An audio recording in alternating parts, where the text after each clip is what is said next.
Ano? Si Jandy kasi. Nagre-reklamo ka dahil hindi mo siya nakikita o kaya may date man lang. Iibahin ko na ang approach ko. Paano?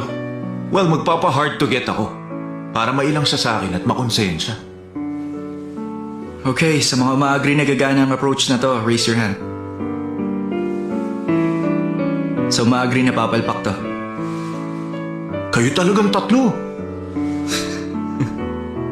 Ano naman tong suot-suot mo? Ito? Baduy pero surprisingly, comforting naman. Salamat sa'yo, napa-effort ako ng todo kay Gaul. Teka, bakit ako?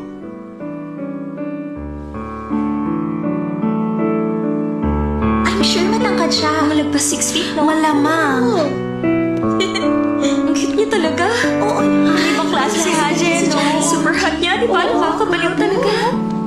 Bagay